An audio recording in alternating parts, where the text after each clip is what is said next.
ہم پاکستان میں شامل ہونا چاہتے ہیں. تو اس وقت کیا مجبوریاں تھیں. کچھ لوگ یہ کہتے ہیں کہ یہ جو سنجی ابھی جو وہاں سیکرٹری خارجہ بیٹھی ہوئی ہے, اس کے باپ نے قائد اعظم کو کہا تھا کہ آپ کو یہ کرنے کی ضرورت نہیں ہے, یہ ہمارے ساتھ رہیں گے, بڑے خوش رہیں گے. تو وہ اور کیا وجوہات تھی, تو کیا وجوہات تھی جس وجہ سے فیصلہ نہ ہو سکا.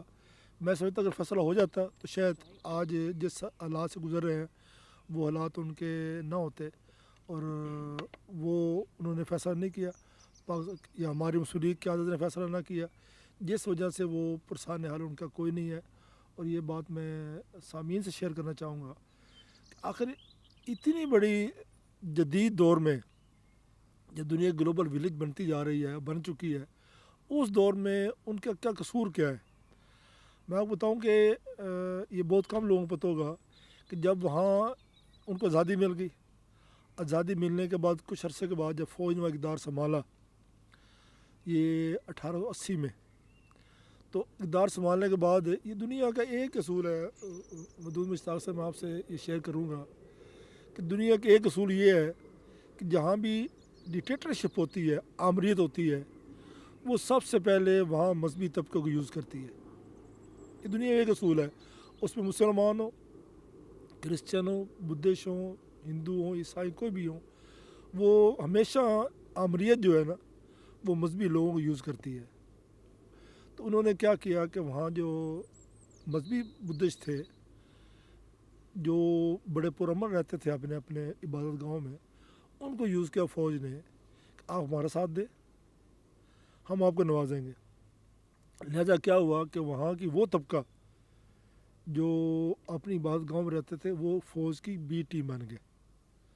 یعنی عام لوگوں کا یہ ایک تصور ہے کہ جو بدھ لوگ ہیں وہ تو بڑے پرامن اور بڑے اچھے اور خوبصورت مذہب کے اور بڑے اپنی روحانی طور پہ بھی وہ بڑے اچھے لوگ ہیں, لیکن وہاں پہ ایسا کیوں ہوا؟ وہاں ایسے اس لیے ہوا کہ عام پبلک مگر وہ جائیں پبلک, ہم وہاں گئے ہیں, ہم لوگوں سے ملے ہیں, یہ تصور نہیں ملتا کہ مسلمان ہے, یہ بدھسٹ ہے, یہ کرسچن ہے, یہ ہندو ہے, یہ چائنیز ہے, نہیں پتہ چلتا. لیکن وہ طبقہ جب جس کو فوج نے یوز کیا, اس طبقے نے حالات خراب کرنے میں وہاں پہل کی, اور اگلا قدم یہ کیا تو ان کو استعمال کیا فوج نے. دوسرا یہ ہوا کہ وہاں فوج نے یہ فیصلہ کیا کہ جو 1880 سے پہلے لوگ جو وہاں آئے تھے, اس کے بعد جو لوگ آئے وہ 1880 میں جو لوگ وہاں آئے ہیں ان کی سب کی نیشنلٹی کینسل کر دی گئی. جب نیشنلٹی کینسل کر دی گئی, اس میں زیادہ تر متاثر وہ ہوئے جو روہنگیا اسٹیٹ جو ان کے ساتھ شامل ہوئی تھی برما کے ساتھ, وہ متاثر ہوئے. اور یہ آپ دیکھیں کہ دنیا کے اس دور میں بھی اویت قوم ہے روہنگیا مسلمان, جن کو شناختی کارڈ جاری نہیں ہوتا, وہ زمین نہیں خرید سکتے, بچے بھی پیدا نہیں کر سکتے, وہ شادی گورنمنٹ اجازت بغیر شادی نہیں کر سکتے. صحت اور تعلیم کے حوالے سے بھی ان کی بتائیے گا. میں عرض کر رہا ہوں, یہ تو پہلی بات صحت کیا ہونی, جب ایک بندہ شادی نہیں کر سکتا, وہ شادی کرنے کے لیے وہاں کا جو منی ہے 2 لاکھ روپے پہلے جمع کرائیں گے گورنمنٹ کو, پھر اس کو گورنمنٹ اجازت دے گی, اجازت دینے کے بعد وہ وہاں شادی کریں گے. شادی کے بعد ان کا اگلا مرحلہ ہے بچے پیدا کرنے کا. بچہ پیدا کرنے کے لیے ان کو گورنمنٹ کو پیسے جمع کرانے پڑتے ہیں. پھر جب بچے پیدا کرتے تھے, بچہ پیدا کر سکتا ہے, ایک بچے کے 2 لاکھ سے زیادہ رقم ہے جو ان کو جمع کرانی پڑتی ہے بچہ پیدا کرنے کے لیے.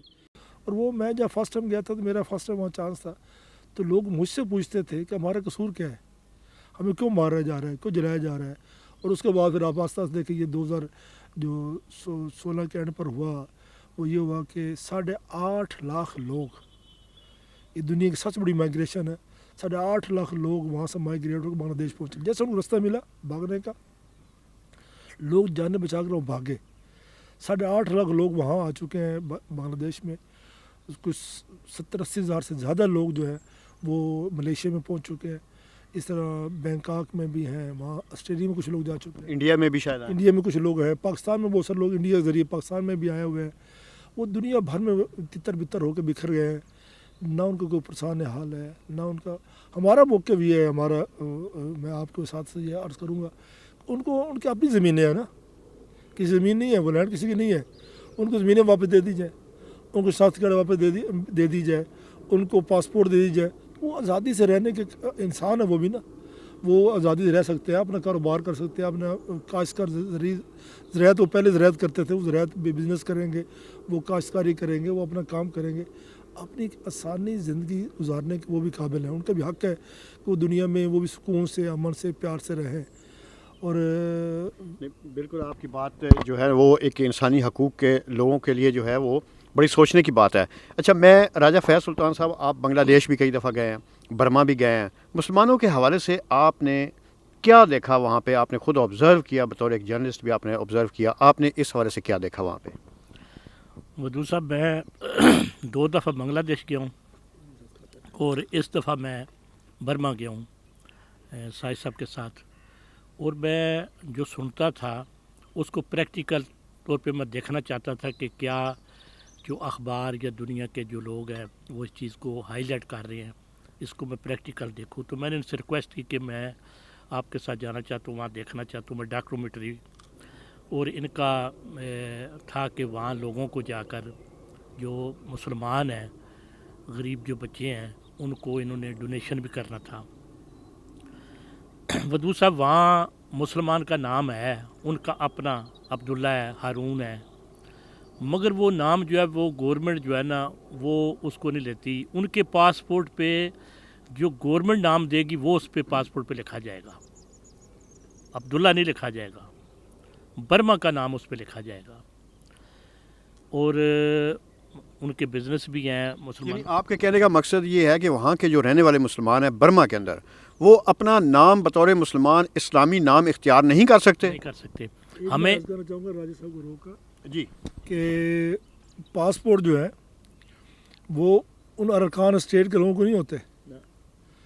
پاسپورٹ جو باقی لوگ رنگوں میں رہتے ہیں، دیگر شہروں میں رہتے ہیں، ان کو جاری ہو جاتے ہیں پاسپورٹ، لیکن رنگون شہر کے لوگوں کو، وہاں جو روہنگیا مسلمان ہیں ارکان اسٹیٹ کے ان کو نہیں ہے۔ ان کو نہ پاسپورٹ جاتے نہ شناختی کارڈ جاری ہوتا ہے۔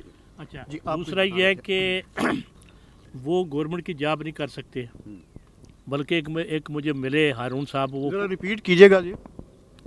وہاں پر جو مسلمان ہیں وہ گورنمنٹ کی جاب اس کو نہیں دی جاتی۔ وہاں پہ ایک ہارون صاحب ملے، وہ پولیس میں تھے، تو اس کو اس لیے نکال دیا گیا کہ کیونکہ وہ مسلمان تھے، تو وہاں پہ ان کو گورنمنٹ کی جاب نہیں دیتے۔ دوسری بات یہ کہ وہ سیاست میں بھی حصہ نہیں لے سکتے، نہ وہ کونسلر بن سکتا ہے، نہ وہ ایم پی بن سکتا ہے، اور اتنا گھٹن کا وہ ہے کہ ان کے جو وہ ایک زندہ لاشیں چل رہے ہیں، مطلب کہ ان کے بزنس بھی ہیں، کام بھی کر رہے ہیں، مگر ان کے چہرے پہ جو نا وہ رونے، مطلب کہ جو ایک ڈر کا جو خوف ہے نا ایک ہر وقت۔ اور وہاں پہ میں نے دیکھا کہ فوج کہ وہاں جو بخشو جو ہے نا، جن کو ہم بخشو کہتے ہیں، ان کا راج ہے، ان کی مرضی کے بغیر۔ یہ بھکشو جو ہے نا بدھ ہے نا؟ بدھ ہیں، انہوں نے جیسے جی، یہ وہ لوگ ہوتے ہیں جو ان کے جو عبادت گاہیں ہیں ان کے اندر رہتے ہیں۔ مطلب آپ جیسے ہم امام ہیں یا اس طرح کے لوگ ہیں؟ مطلب جیسے ہمارے، آپ یہ دیکھ رہے ہیں جیسے ہمارے تو مدارس میں ہوتا ہے نا کہ بچہ آتا ہے، وہ داخل ہوتا ہے، وہ حفظ کرتا ہے، درس نظامی کرتا ہے، اس کو فارغ ہو جاتا ہے، وہ فار ایور رہتے ہیں۔ ان کی عبادت گاہ بڑی عبادت گاہ بنی ہوئی ہے، اس کے اندر وہ فار ایور رہتے ہیں، اپنی زندگی وقف پر دیتے ہیں۔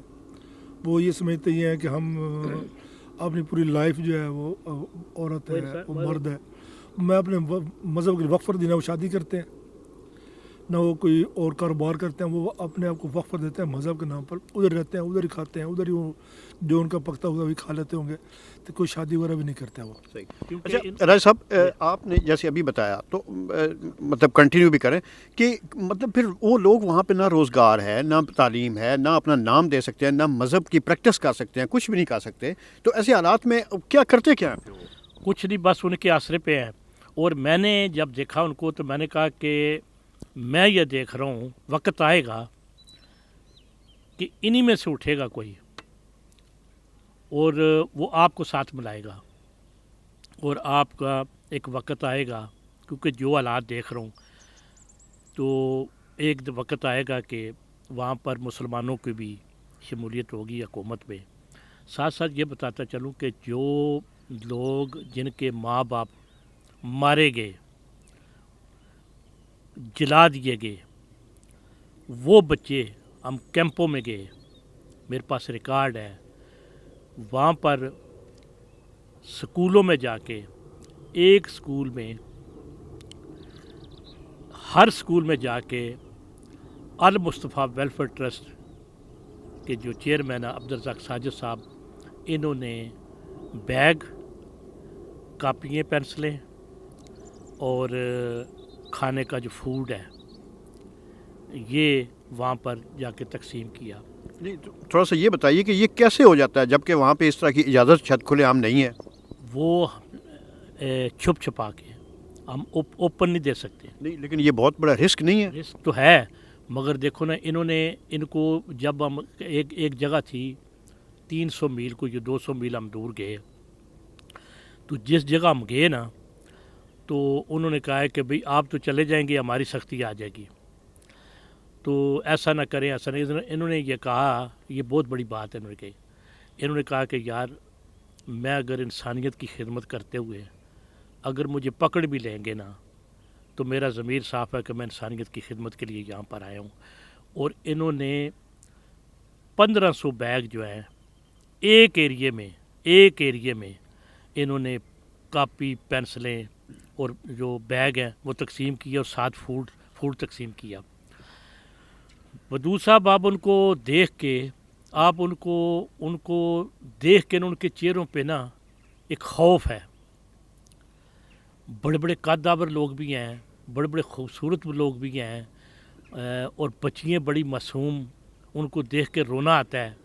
بلکہ میں نے نا ایک بندے کے پاس نا, میں نے اس سے پوچھا ٹائم کیا ہے, اس نے بولا ہمارے پاس گھڑی کدھر ہے, میرے پاس, ہم تو غریب بندے ہیں, ان کو پتہ ہے. میں نے اپنی گھڑی اتار کے دے دی, مجھے بچی نے دی تھی فادر ڈے کے لیے, ٹھیک ہے.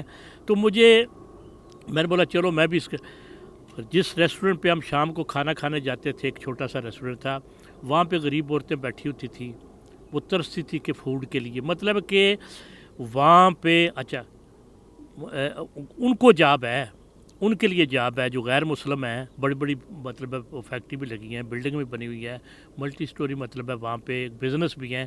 مگر مسلمان جو ہے وہ نہ کسی گورنمنٹ کی جاب کر سکتا ہے, نہ وہ کوئی مطلب ایسے ہراسمنٹ میں ہے. ان کے بزنس ہیں, وہ جب چاہیں نماز پڑھنے دیں یا نہ پڑھنے دیں. مسجدیں ہیں, وہ جب چاہیں وہ کہہ کہ نماز آپ نہیں پڑھ سکتے, آپ اندر نہیں جا سکتے. یہ چیزیں مطلب ہیں.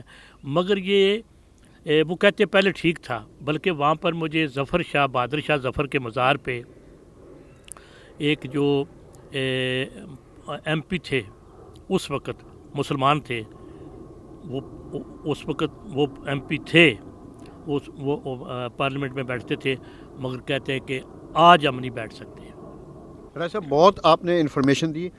ساجد صاحب آپ سے میں یہ بات کرنا چاہوں گا کہ مسلمانوں کے حوالے سے ابھی جو برما میں یا میں امیر میں جس طرح کہ راجہ صاحب نے ہمیں بتایا, تو ان کی جو سماجی زندگی ہے اس حوالے سے آپ نے وہاں پہ ان 7 اپنے وزٹس میں کیا آپ نے آبزرو کیا تھا؟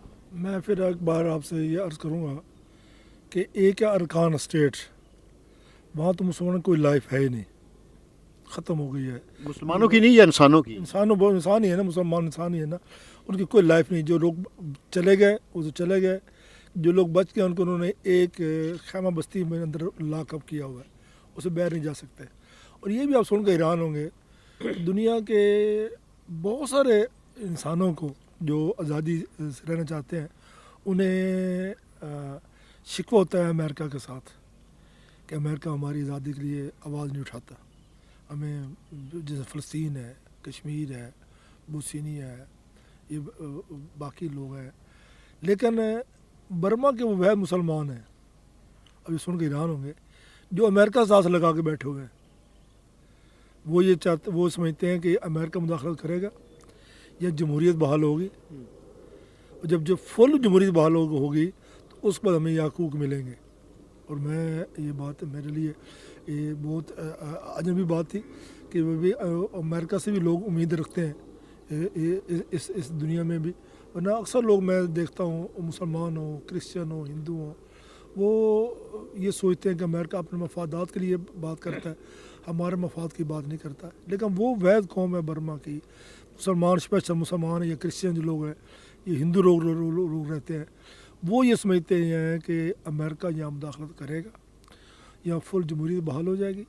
جب پوری جمہوریت بحال ہو جائے گی تو اس کے بعد ہمیں حقوق ملیں گے. اور یہ بات صرف مسلمان نہیں, آپ سن کے حیران ہوں گے. مجھے اس دفعہ کچھ یوتھ سے ملاقاتیں کا موقع ملا. وہاں جو یوتھ ہیں جو بدھسٹ مذہبی طور بدھسٹ ہیں, وہ یونیورسٹی اسٹوڈنٹ میرے پاس بھی آیا, مجھے دعوت بھی دی کہ اپریل میں جو ابھی آ رہا ہے, اپریل میں وہ ایک کانفرنس بھی کرا رہے ہیں, لا کانفرنس کر رہے ہیں یونیورسٹی کے اندر. ان کا ہی مین مقصد یہی ہے کہ یہاں فل جمہوریت بحال ہونی چاہیے. اب وہاں اگرچہ اس سوجی کی گورنمنٹ آئی جو ہے, اس سے لگتا یہ تھا کہ جمہوریت فل بحال ہو جائے گی, لیکن انہوں نے 60% آئین کے اندر اب بھی فوج کی مداخلت ہے کہ 40% وہ اس کو اختیار دیے گئے, لیکن سول حکومت کو, لیکن 60% اختیار ان کے اپنے پاس ہے کہ فوج کے جرنیل اندر اسمبلی میں بیٹھتے ہیں, وہ فل ان کا کنٹرول ہے. جب تک وہ لوگ سمجھتے ہیں, یا وہ مسلمان ہوں, کرسچن ہوں, ہندو ہوں, بدھسٹ جو لوگ وہاں رہتے ہیں, پبلک بات کرتا ہوں, انہیں سب سے بڑا ان کا خواب یہ ہے کہ وہاں حقیقی جمہوریت آنی چاہیے تاکہ ہر انسان کو اپنے حقوق ملنے چاہیے, اور اس میں کوئی وہ تفریق نہیں کرتے. میں یہ آپ سن کے حیران ہوں گے کہ جو بدھسٹ لوگ مجھے ملے, یوتھ ملی, ان کا ہمارے نزدیک یہ مذہب کا معاملہ نہیں ہے. مذہب کو عبادت گاہ کے اندر رہنا چاہیے, پبلک کا کوئی مذہب نہیں ہے, پبلک کو آزادی ہونی چاہیے, چاہے مسلمان ہیں, چاہے بدھسٹ ہیں, چاہے ہندو ہیں, چاہے عیسائی ہیں, چاہے کوئی بھی یہ مذہب اختیار کرنا چاہتے ہیں وہ اختیار کریں, لیکن اپنی حد تک. پبلک میں سب کو آزادی. اور یہ میں آپ کے لیے نئی بات ہوگی کہ رنگون شہر جو ہے, ان کا جو کیپٹل شہر رنگون ہے, وہاں حالات قدر بہتر ہیں مسلمانوں کے لیے بھی اور باقی لوگوں کے لیے بھی. اس وجہ یہ ہے کہ وہاں ٹورسٹ بہت جاتا ہے, ان کی سب سے بڑی آمدن کا ذریعہ نظر بھی عالمی اقوام عالم کی نظر وہاں پہ ہے, لوگوں کا آنا جانا ہے, اس لیے شاید یہ وجہ ہو سکتی ہے. وہاں بہت سارا کنٹرول ہے, فلی کنٹرول ہے, وہاں کوئی بندہ پار نہیں مار سکتا. وجہ یہی ہے کہ وہاں ٹورسٹ بہت جاتا ہے. لیکن اس شہر میں بھی جس میں آپ ایک اسٹریٹ میں نکل جائے, اگر 100 بندہ نظر آئے گا تو 80 لوگ ٹورسٹ ہوں گے, 20 باقی لوکل لوگ ہوں گے. اس ماحول میں بھی مسلمان اتنے گھٹن کے ماحول میں رہتے ہیں کہ انہیں دیکھ کر انسان کو ترس آتا ہے کہ اپنے بزنس ہیں, اپنے کاروبار ہیں, اپنے سارے معاملات ہیں, بڑے بڑے بزنس ہیں, چھوٹے بڑے بڑے بزنس ہیں, لیکن وہ سہمے ہوئے ہیں کہ یار کوئی آ کر اسے توڑ پھوڑ نہ کر دے, کوئی آ کر کوئی ہمیں نقصان نہ پہنچا دے. اس حالت میں, اس دور میں بھی میں سمجھتا ہوں کہ وہ قابل رحم ہے, اور اللہ کرے کہ وہ وقت بدلے, دور بدلے. میں ایک بار وہاں بہادر ظفر کے مقبرے پر گیا تو وہاں مجھے لوگ ملے جو برمی لوگ تھے جو کراچی آ گئے. جو مجھے ایک لیڈیز نے کہا کہ ہم تو بہت پہلے جو حالات یہ خراب ہوئے تھے, ہم ہر چیز بیچ ٹا کر چلے گئے تھے کراچی. تو ایسے لوگ بھی ہیں ملے جو لوگ باہر جن کو موقع ملتا ہے تو اپنا بزنس چھوڑ کر بیچ کر جیسے, تو سب سے بڑی تو انسان زندگی پیاری ہے نا جی. بزنس پھر بن جاتے ہیں, کاروبار پھر بن جاتے ہیں, لیکن وہاں لوگ سہمے ہوئے ہیں. چائنیز سے وہ لوگ مایوس ہیں. یہ بات آپ کے لیے نہیں ہوگی کہ چائنا سے وہ لوگ مایوس ہیں. ہاں, وہ بلکہ یہ کچھ لوگ یہ بھی کہتے ہیں کہ جو کچھ ہوا برما کے ساتھ, اس میں پس منظر میں ان کا ہاتھ ہے کہ ہاں وہ ایک بہت بڑا موٹر وے لے کے جانا چاہتے ہیں برما سے جو بنگلہ دیش کو ملائے گی, اور وہاں وہ ایک بہت بڑا وہاں اپنا وہ بنانا چاہتے ہیں, بنا کر وہ یہ جو کیا کہتے ہیں اس کو, مجھے نام اتر کے ذہن میں نام نہیں آ رہا میرے. نہیں, موٹر تو بنا رہے, شروع کر دیا کام انہوں نے, جو موٹر برما اور چائنا کو جوڑے گا اور آگے بنگلہ دیش تک چلا جائے گا. بنا رہے ہیں, وہاں زون بنا رہے ہیں, اور اس کے بعد وہ ایک جیسے Gwadar dry port industry home بنائیں گے, کہ وہاں ایک جیسے گوادر ہمارا ایئرپورٹ ڈرائی پورٹ بن رہا ہے, اس وہاں ڈرائی پورٹ بنانا چاہتے ہیں. بہت بڑا سمندر کا بڑا وسیع ایریا ہے.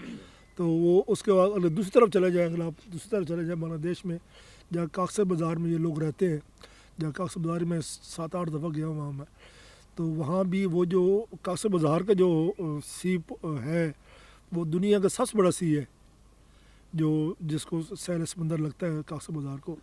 وہاں تک وہ چائنا جانا چاہتا ہے اور آگے تک جانا چاہتا ہے. جائے, ہمیں تو کوئی اعتراض نہیں ہے, لیکن وہاں لوکل لوگ جو ہیں وہ چائنا سے یہ شکوہ کرتے ہیں کہ ہمارے اتنی بڑی مائگریشن ہونے میں ان کا پیچھے بس منظر میں ہاتھ ہے.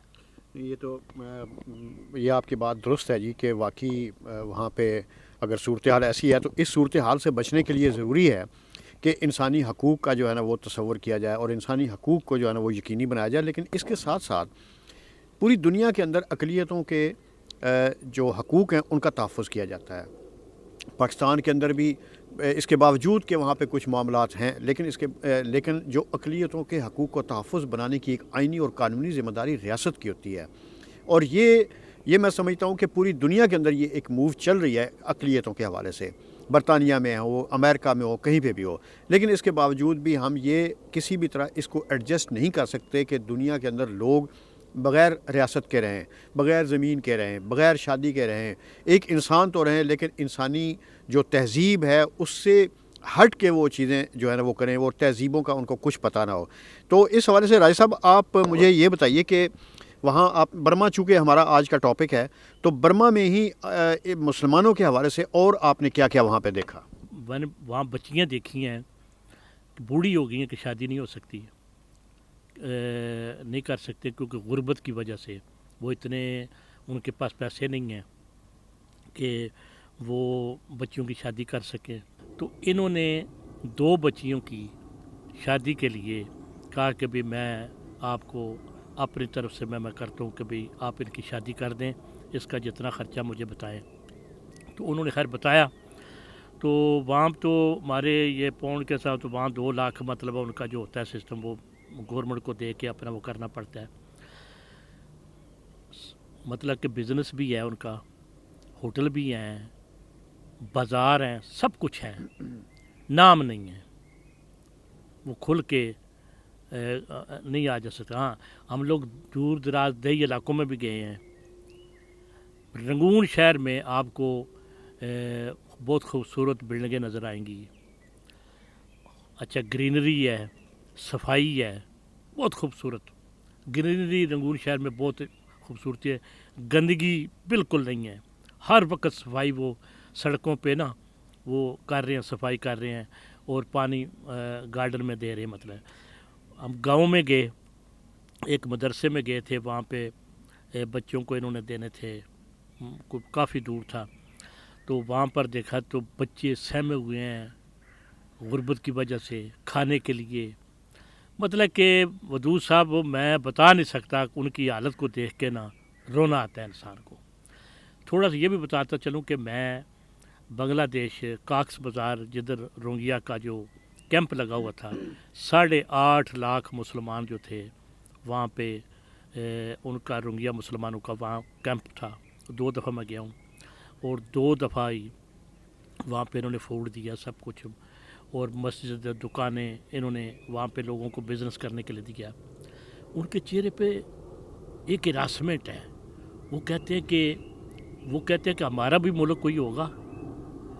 ایک بابا کہنے لگا کہ میری زندگی میں اللہ پاک مجھے اپنا ملک دکھا دے کہ جہاں ہم بتا سکے کہ ہمارا بھی یہ وطن ہے۔ وہ کہتے ہیں ہمارا کوئی وطن نہیں ہے۔ صحیح، بہت شکریہ رائے صاحب۔ اچھا عبدالرزاق صاحب آپ سے آخر میں یہ پوچھنا چاہوں گا کہ یہ انسانی حقوق کا بھی مسئلہ ہے، مذہب کا بھی مسئلہ ہے، تمام مسائل کو سامنے رکھیں، اگر آپ انفرادی طور پر کوشش کر رہے ہیں کہ آپ دنیا بھر کے مختلف جگہ پہ جہاں پہ کسی کو ضرورت ہے وہ آپ اپنا ایک جو آپ کی ایک حیثیت ہے یا آپ کی اپنی ایک قوت ہے اس کے مطابق آپ کر رہے ہیں، لیکن اس مسئلے کا آپ کیا سمجھتے ہیں کہ حل کیا ہونا چاہیے، اور اس طرح کے مظالم جو ہیں اس کو روکنے کے لیے ہم کس طرح کے کیا کیا اقدامات کر سکتے ہیں؟ اور مسلمانوں کے حوالے سے آپ بتائیے گا کہ جو امت مسلمہ ہے ان کے سامنے یہ مسئلہ درپیش ہے، وہ کیوں نہیں اس بات پہ اٹھا رہا ہے؟ یہ ایک ذرا لمبا کویشچن ہے، آپ ذرا اس کا تفصیل سے جواب دیجیے گا۔ بہت شکریہ ودود بھائی، بہت اچھا آپ نے کوشچن کیا اور دکھتی نبض پر آپ نے ہاتھ رکھ دیا۔ پہلی بات یہ ہے کہ برما کے وہ مسلمان جو ہیں، میں مسلمان سے نکل کر اگر انسانیت کی بات کرتا ہوں، المصطفیٰ ویلفیئر ٹرسٹ یہ آقا کریم صلی اللہ علیہ وسلم کے نام پر ایک ادارہ ہے، اور آقا کریم صلی اللہ علیہ وسلم پوری دنیا کی رحمت العالمین ہے، پوری دنیا کے لیے، وہ اس میں مسلمان بھی آتے ہیں، باقی لوگ بھی آتے ہیں، یہ درخت چرند بھرے سب کرتے ہیں۔ تو وہ ہم تو ہر ایک کے لیے، چاہے کسی مذہب سے بھی ہو، ہم اس کی رحمت کی بات کرتے ہیں، سکون کی بات کرتے ہیں۔ سب سے بڑا مسئلہ ان کا یہ ہے، پہلا میں یہ سمجھتا ہوں، اور ان کا رائٹ بھی ہے، یہ قوم کو یہ کام کرنا چاہیے، پہلا کام۔ اور امریکہ، یورپ، یہ جو انسانی حقوق کے دعوے دار ہیں، ان کو یہ کام آگے بڑھ کرنا چاہیے. ان کو سب سے پہلے ان کو شناختی کارڈ ان کو جاری ہونے چاہیے. ہاں، ان کی اپنی زمینیں ہیں، ان کی وہ ان کی روہنگیا کی کوئی مسلمانوں کی اپنی زمینیں تھیں، اب زمینیں ہیں، ان کو واپس وہاں لایا جا کر آباد کیا جائے، ان کو شناختی کارڈ جاری کیا جائے، ان کو شناخت ملے کہ ہم یہاں کا رہائشی ہیں، ان کو پاسپورٹ جاری کیے جائے اور ان کو آزادی سے رہنے دیا جائے. کوئی وہ دہشت گرد نہیں ہے، کوئی وہ انسان ہے غریب غربت کے مارے. ابھی اس سے وہ ابھی روہنگیا جائیں، یہاں ارکان یہ اسٹیٹ کے لوگ آئے ہوئے ہیں بنگلہ دیش میں، کاسر بازار میں 2-2.5 لاکھ چھوٹے بچے ہیں وہاں، 2.5 لاکھ چھوٹے بچے ہیں جو غربت خاطر مجبور ہیں، جن کی روٹی وہ آپ ایسے کبھی جائیں ادھر نظر ایسا آتا ہے کہ 200 400 500 بچہ پھر رہا ہے، وہ پتہ نہیں رات کہاں سوئے گا، وہ کہاں سے کھانا ملے گا، کہاں سوئے گا. اس حالت میں لوگ رہ رہے ہیں. وہ ان کو اپنی اگر زمین واپس دے دی جائے، ان کو شناختی کارڈ جاری کیے جائے، ان کو شناخت دی جائے اس قوم کی کہ یہ ہماری قوم کا حصہ ہے، تو وہ آزادی سے رہیں، وہ اپنی محنت کریں گے، مزدوری کریں گے. آج وہ اس حالت میں اللہ تعالیٰ کا ان کا حالات بدل سکتا ہے. جہاں تک یعنی بات آپ کے کہنے کا مقصد ہے وہ اس وقت تو ایک بوجھ کی شکل میں ہے، اگر ان کو وسائل فراہم کیے جائیں تو وہ دنیا کی اکانومی میں اپنا حصہ ڈال سکتے ہیں. مطلب بوجھ وہ اس لیے ہے کہ ان کو نکال دیا جائے اپنے ملک سے، آپ اپنے ملک میں واپس چلے جائیں. وہ کسی کچھ نہیں مانگتے، میری ان سے باتیں بھی ہیں، وہ کہتے ہیں ہم کسی کچھ نہیں مانگتے، ہم آزادی سے رہنے دیے جائے. دنیا کے تمام مذاہب کی کسی میں مذہب کی مخالفت نہیں کرتا، میں انسان ہے، وہ بھی تمام کے مراکز ہیں، لیکن مسلمان واحد ایک قوم ہے جس کا کوئی مرکز نہیں ہے، جہاں سے مشترکہ آواز اٹھے. ہمارا مرکز ہونا چاہیے تھا مکہ پاک اور مدینہ پاک، جہاں سے ہمیں ایک روحانی قوت ملتی ہے. مکہ کی طرف سے کشش لوگ دنیا بھر سے لوگ جاتے ہیں، وہاں بھی آپ دیکھیں تو وہ ایک انہوں نے آمریت کا وہاں سایہ ہے، وہاں کوئی ایسا پرسان حال نہیں. مسلمان اعتماد جو ہوتا ہے نا، خانہ کعبہ یہ حج کا اعتماد ہوتا ہے. میری ذاتی نقطہ نظر میں مجھ سے کوئی بندہ اختلاف بھی کر سکتا ہے، اس کو رائٹ ہے، لیکن میں سمجھتا ہوں کہ اب وہ ایک عبادت کا تو ایک ذریعہ ہے، لیکن وہ جو کنسیپٹ تھا اجتماعیت کا وہ ختم ہو گیا. سب سے بڑی ذمہ داری ہمارے عالم اسلام حکمران جو ہمارے پر مسلط ہے، انہیں چاہیے مل جوڑ کر بیٹھے، مسلمانوں کو نیک قیادت فراہم کریں، مسلمانوں کی آواز میں آواز ملا ہے. جہاں بھی جس کے مسلمان جہاں ذلیل و خوار ہو رہے ہیں ان کی آواز بھی اٹھائیں اور انسانی کے لیے آواز اٹھائیں. انسان باقی لوگ جو ہیں، میں سمجھتا ہوں بس یہ چیریٹی ورکر ہر ایک کو جینے کا حق حاصل ہے. اللہ تعالیٰ یہ انسان کی یہ جو اداسی ہے، یہ پریشانی ہے، اس کو میرا رب برداشت نہیں کرتا. اس کے مخلوق کو جب مارا جائے، اس مخلوق کو جب جلایا جائے، ان کے سامنے بچوں کو ان کو ذبح کر دی جائے، تو اس رب کو کتنی تکلیف ہوتی ہوگی. انشاءاللہ. بہت شکریہ عبدالرزاق ساجد صاحب اور راجہ فیض سلطان صاحب. آج ہم نے اپنے ہمارے سوشل میڈیا کے دوستوں، آج ہم نے آپ سے ساتھ کچھ چیزیں شیئر کی ہیں. مسئلہ سب سے بڑا یہ ہے کہ آزادیاں کتنی بڑی نعمت ہوتی ہیں، یہ پوچھے جا کے ان کے روہنگین مسلمانوں سے یا ان لوگوں سے جن کو یہ نہیں پتہ کہ آج رات کو ہم اگر اپنے گھر میں سو رہے ہیں تو کل صبح ہم کہاں سوئیں گے، یا صبح کا ہم نے کھانا کھا لیا ہے تو پھر اگلا کھانا کہاں سے کھائیں گے. تعلیم ہمارے بچوں کو نہیں پتہ کہ انہوں نے ٹریول کہاں پہ کرنا ہے، کس طرف جانا ہے. صحت ان کا بنیادی حق ہے. یہ سب وہ آزادیاں جو اللہ تعالیٰ نے انسان کو پیدائشی طور پہ دی ہیں. آزادی اس کا حق ہے. اور اس حوالے سے جو عبدالرزاق ساجد صاحب یا کوئی بھی انفرادی سطح پر جو لوگ کوششیں کر رہے ہیں انسانیت کی خدمت کے لیے، میں سمجھتا ہوں کہ یہ بہت اچھا کام ہے. لیکن ہم سب کو مل کے اس طرح کے انسانی کاموں میں بڑھ چڑھ کر حصہ لینا چاہیے. بہت شکریہ. انشاءاللہ آپ سے کسی اور موضوع پہ ملاقات ہوگی اور بہت جلد ملاقات ہوگی. بہت شکریہ. السلام علیکم.